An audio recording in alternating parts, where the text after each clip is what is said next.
These past few days, I've done nothing but watch demo after demo, trying to discover the most common mistakes from each rank on FACEIT. Now, I'm confident that I've done just that. But instead of just telling you these mistakes, I've decided to take clips from each one of these demos and explain exactly what it is they're doing wrong, and how you can avoid doing the same in your matches. But while I was watching these replays, there was one thing I did notice. And that is, mistakes that level 3 players make are remarkably similar to mistakes that level 4 players make, and the same for level 5 and 6, and so on. So rather than going level by level, I'm instead going to share with you the most common mistakes I saw within a general ELO bracket. Unlike previous videos, this one isn't sponsored by anyone.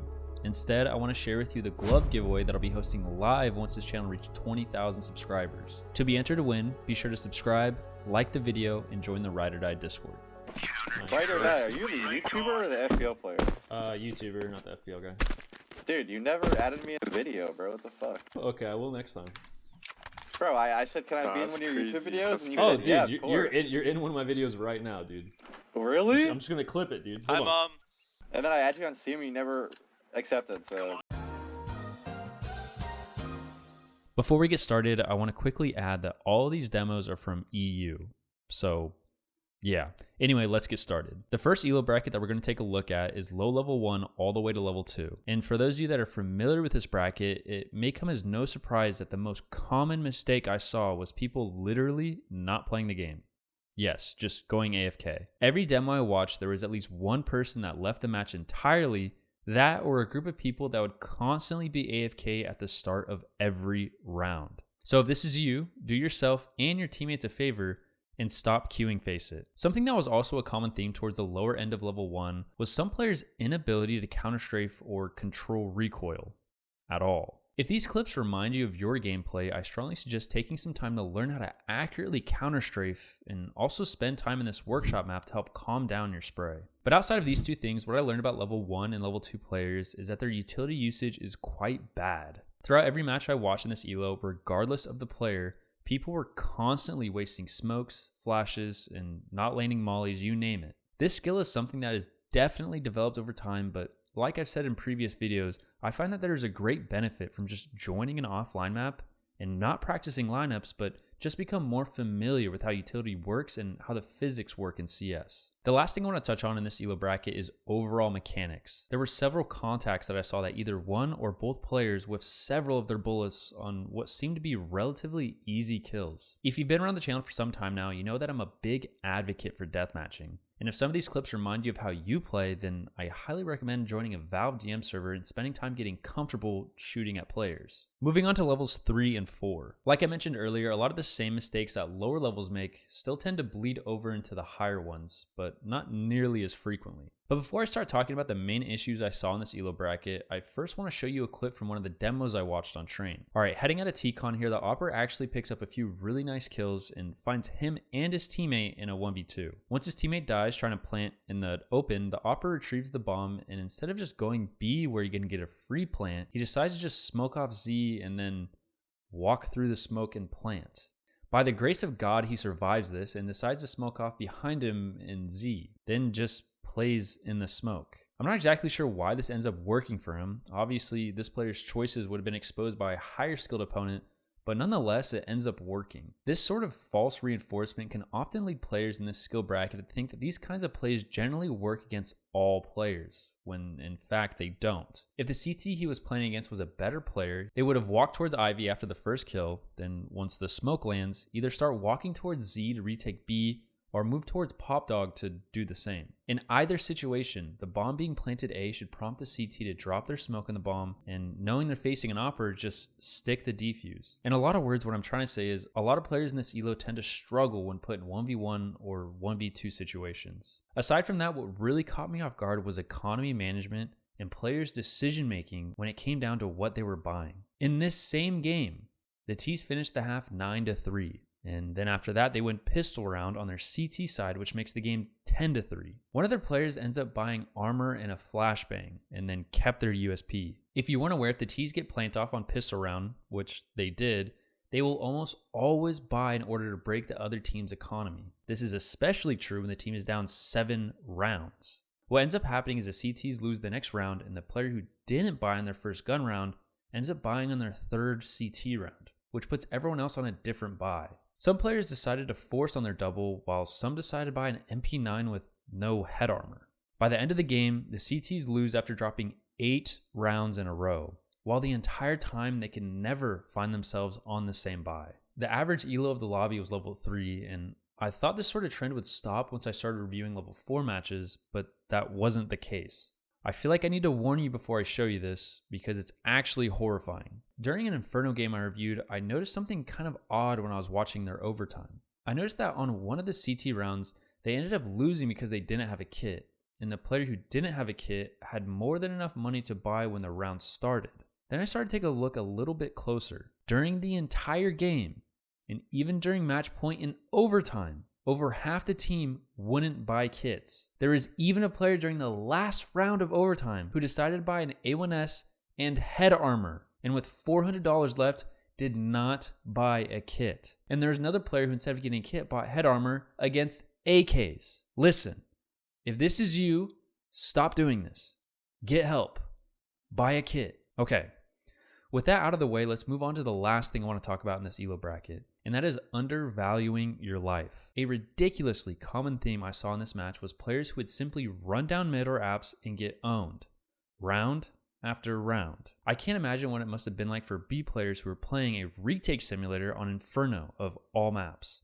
And as a fellow B player, I send you my condolences. But really, there is no reason why you should be dying for unnecessary space like mid on Inferno within the first 10 seconds of every round. There are so many other ways to make this map incredibly difficult for T's to play, and running down mid is not one of them. Okay, let's move on to levels 5 and 6, but before I show you some clips, I think it's important to show everyone this. Take a look at my UI. What is something that you notice in the bottom right hand corner?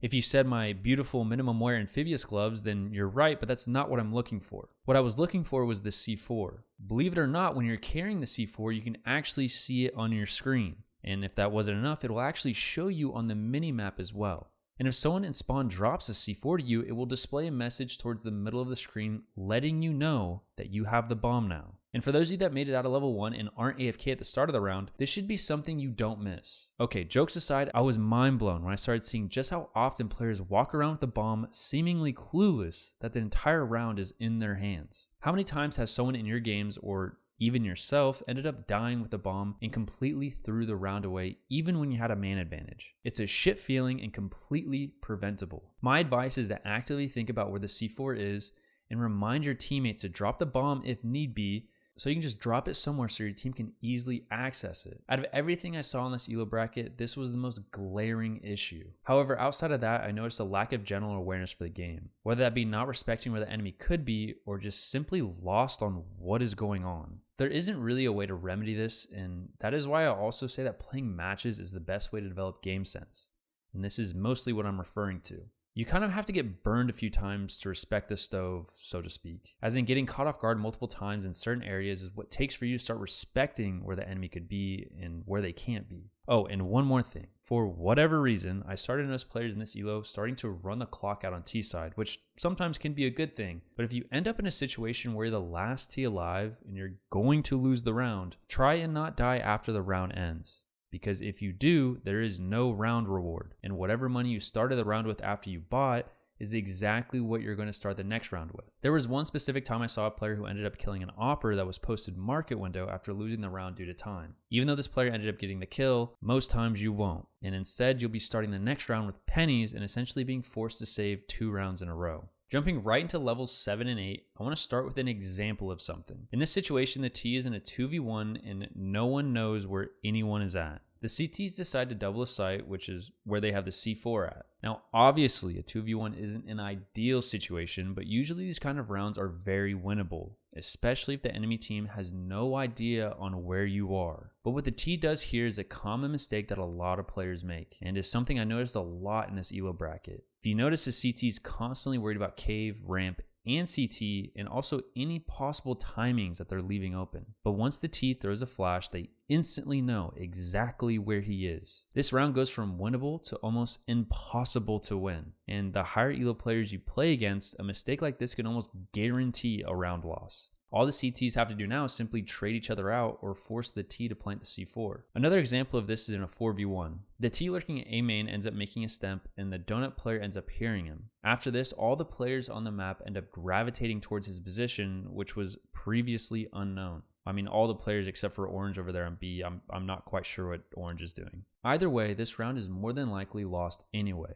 But making an accidental step like that again turns the round from potentially winnable to impossible to win. The last example I want to share is taken from the same game. In a 2v1, the last remaining T plants the bomb default on B, and the two CTs start rotating through CT. In these kinds of situations, two things are important. One, the information you're giving the enemy team, and two, for the love of God, keep your gun out unless you're smoking the bomb. But instead of trading his teammate out by having his rifle ready, the other CT decides to throw an HE which deals 8 damage, then loses a crucial round in overtime. Something that I also noticed from this match specifically was the kind of utility that was being thrown. There wasn't one time on either team that an instant elbow smoke was thrown, nor was there any time that good cat utility was also being thrown. There are countless different ways to get advantages through utility, and Ancient is one of those maps that where good utility can end up winning you rounds. If you plan on playing Ancient a lot, I highly recommend taking a look into learning these instant smokes and learning some good cat utility to help control Cave and Jaguar. Moving off into some of the higher ranks on Faceit, the only real consistent mechanical error I saw a lot of players making was overcommitting to sprays. This is also something that I've been working on. I think players in this elo fall into this bad habit of committing to sprays simply because of how consistently we get punished for missing. A lot of time, missing a shot on someone that isn't even looking at you can result in you dying almost right away. So instead of taking the time to readjust and shoot again, we just hold down left click. Obviously, this is a bad habit, and when you review it in a demo, it really does look awful. One thing that I've been doing in a deathmatch while using the AK is either strictly go for one taps or simply restrict all my sprays to 2 to 5 bullets max. This recently has helped my overall accuracy quite a bit and has reduced my tendency to overcommit to spraying. However, something that isn't a mechanical shortcoming but rather a game sense error is knowing your role in a match and also playing accordingly with your team. The reason why I bring this up is because once I learned about this, it completely changed the way I approach the game and is partly the reason why I feel so confident in these low level 10 lobbies. A prime example of this is how these players fought for A on Dust 2. We see them leave spawn and throw very standard utility to take long control, but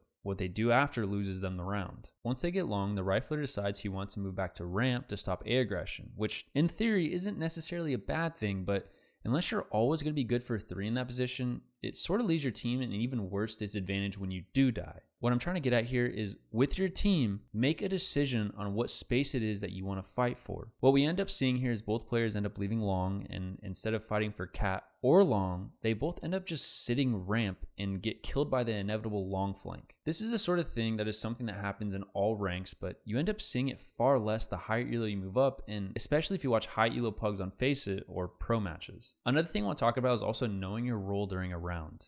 I'm not talking about being designated the B anchor, but rather understanding what it is that's going on in the round and playing accordingly. Here we see the T's are down in a 2v5, and the only way back into the round is if the CTs end up making a mistake. The two mid players end up running right into the op or cat when they could just punish anyone trying to run through mid doors. With these two players now dead, the entire B side of the map is open, and because of the information gathered early in the round, the T's know it. And once the rifler hits a few nice shots in CT, the round goes from almost unlosable to downright unwinnable. In these kind of man-up situations, it's important to know that even if you were to give a sight, the worst possible scenario you'll leave your team in is in a 2v5. In this position, the mid players' jobs were to live and gather information for their team to secure the round. I really hope you were able to learn a few things from these demos. Before I end the video, I want to give a massive shout out to all the Ride or Die YouTube members, which are all the names you see scrolling by. You guys are awesome and are the reason why I keep making content, so thank you. Anyway, if you want to take part in the glove giveaway, be sure to join the Ride or Die Discord, and if you enjoyed the video, be sure to leave a like, and if you want to stay up to date with my content, be sure to subscribe and hit the bell to be notified. Thanks for watching.